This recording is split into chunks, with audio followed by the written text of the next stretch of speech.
युगों युगों से चली आ रही मनुष्य सृष्टि के कल्याण के लिए हर काल में किसी न किसी युग पुरुष ने जन्म लिया है।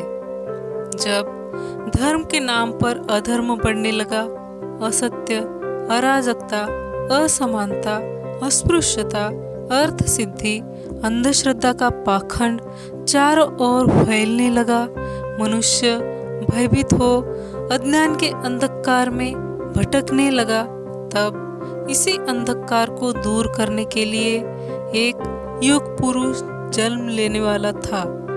उस युग पुरुष का नाम था महात्मा सिद्धार्थ गौतम बुद्ध। कपिल वस्तु के राजा शुद्धोधन की 2 पत्नियां थी। पहली पत्नी का नाम महादेवी महामाया था और दूसरी पत्नी का नाम महारानी प्रजापति था। जब 3-4 वर्ष हो जाने के बाद भी राजा शुद्धोधन को पुत्र प्राप्ति नहीं होती है, तब राजा शुद्धोधन की पहली पत्नी महादेवी महामाया राजा को प्रजापति से विवाह करने की सलाह देती है। प्रजापति महादेवी महामाया की छोटी बहन होती है, मगर दूसरे विवाह के पश्चात भी राजा शुद्धोधन को दोनों पत्नियों से भी पुत्र प्राप्ति नहीं होती है। तब एक दिन राजा शुद्धोधन कुलगुरु वाचस्पति के हाथों पुत्र कामेष्टि यज्ञ करवाता है। यज्ञ पार पड़ने के बाद उसी रात महादेवी महामाया को एक स्वप्न पड़ता है। सपने में एक सफेद हाथी आकाश से आता है और एक खिला हुआ लाल कमल महादेवी महामाया को देता है। यह स्वप्न महादेवी महामाया राजा शुद्धोधन को बताती है। तब राजा शुद्धोधन अपने कुलगुरु वाचस्पति से कहते हैं, आदरणीय कुलगुरु वाचस्पति एवं समस्त ब्राह्मणगण, कृपा करके हमें ये बताइए कि इस स्वप्न का तात्पर्य क्या है। तब कुलगुरु वाचस्पति राजा शुद्धोधन से कहते हैं, राजन, ये स्वप्न शुभ है। लाल कमल का खिलना विजयन का संकेत है। आकाश से सफेद हाथी ऐरावत के अवतरण का अर्थ है कोई दिव्य आत्मा जन्म लेने वाली है, और तभी महादेवी महामाया गर्भवती होने का शुभ समाचार भी मिलते हैं। आप जान ही गए होंगे कि इस सपने के मुताबिक भगवान गौतम बुद्ध का जन्म होता है। दूसरी घटना सिद्धार्थ गौतम बुद्ध के बुद्ध बनने के कुछ दिन पहले की है। जब सिद्धार्थ गौतम वन में साधना के लिए पीपल के वृक्ष के नीचे बैठते हैं, तब उन्हें कुछ स्वप्न पड़ते हैं।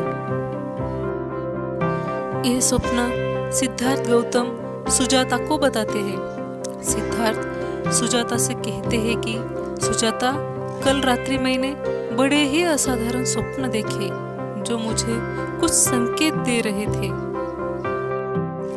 प्रथम स्वप्न में मैंने देखा कि ये पराक्रमी पृथ्वी मेरा बिछौना है, पर्वतों का राजा हिमालय मेरा सिरहाना है, मेरी बाईं भुजा पूर्व के महासागर पर विश्राम कर रही है, मेरी दाईं भुजा पश्चिम के महासागर में टिकी है, मेरे दोनों चरण दक्षिण महासागर के जल से प्रक्षालित है। दूसरे स्वप्न में मैंने देखा कि मेरे नाभि से त्रिया नामक घास का तिनका उगा और बढ़ता ही रहा जब तक उसने बादलों को ना छू लिया। तीसरे स्वप्न में मैंने देखा कि हर रूप, हर वर्ण, हर रंग के असंख्य मनुष्य मेरे चरणों में अंजलि दे रहे हैं।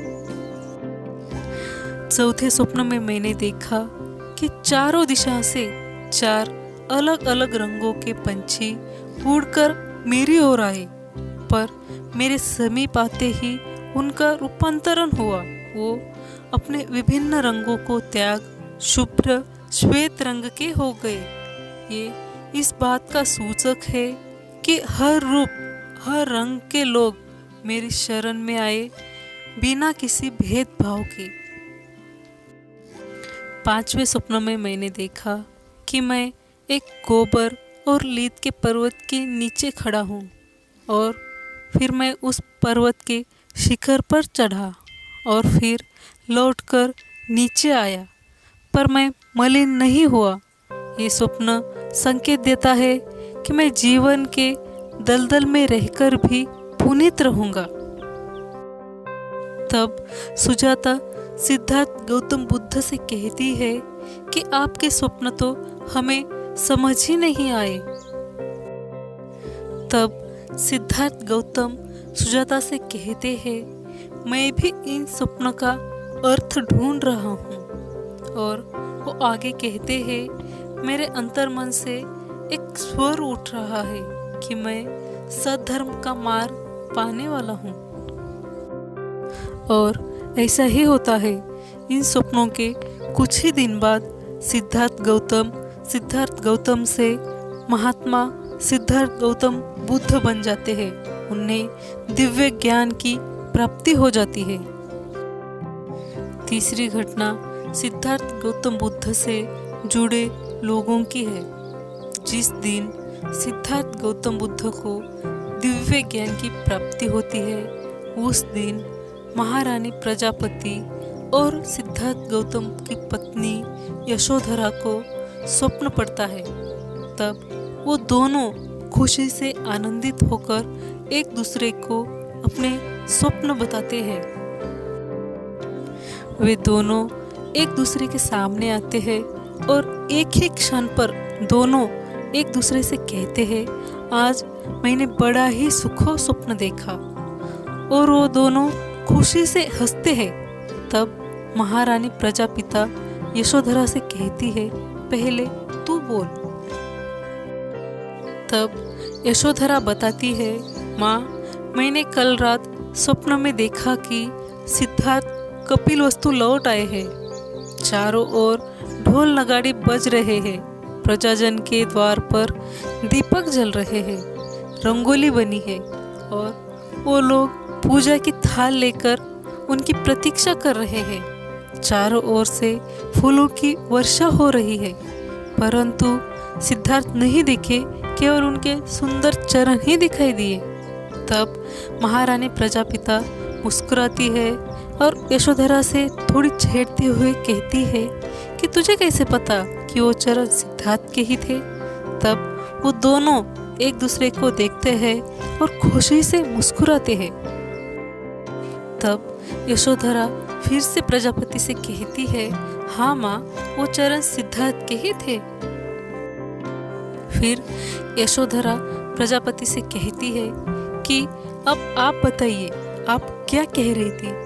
तब प्रजापिता कहती है, मुझे भी कल रात बहुत मीठी नींद आई। सुबह जब मैं जागी तो ऐसा लगा जैसे 6 वर्षों से मेरे मन पर रखा हुआ बोझ उतर गया। तब यशोधरा कहती है, मुझे भी आज ऐसी ही अनुभूति हुई है, जो कि सिद्धार्थ को पहली बार देखने के पश्चात हुई थी। ऐसा लग रहा है जैसे मन हवा में डोल रहा है। हो न हो माँ, कुछ न कुछ शुभ घटा है। इस स्वप्न में यशोधरा को सिद्धार्थ के केवल चरण ही दिखाई देते हैं और यह स्वप्न सत्य भी होता है। जब सिद्धार्थ बुद्ध बन जाते हैं तब वे कपिलवस्तु आते हैं भिक्षा मांगने के लिए। जब सिद्धार्थ गौतम बुद्ध भिक्षा मांगने के लिए अपने महल के दरवाजे पर आते हैं, तब यशोधरा बहुत रोती है और उनसे कहती है कि आपने मेरे साथ ऐसा क्यों किया, आप मुझे छोड़कर क्यों गए। तब सिद्धार्थ कहते हैं, यशो, जो तुम्हें छोड़कर गया वो तुम्हारा पति सिद्धार्थ था, मैं बुद्ध हूँ। सब जीव परस्पर एक दूसरे से जुड़े होते हैं। सिद्धार्थ का जीवन माता प्रजापिता और यशोधरा से जुड़ा हुआ था। इसलिए जब सिद्धार्थ गौतम बुद्ध को दिव्य ज्ञान की प्राप्ति होती है, तब यशोधरा और प्रजापिता को शुभ संकेत मिलता है। उनका मन हर्षोल्लासित होता है और हम सब एक दूसरे से जुड़े हैं।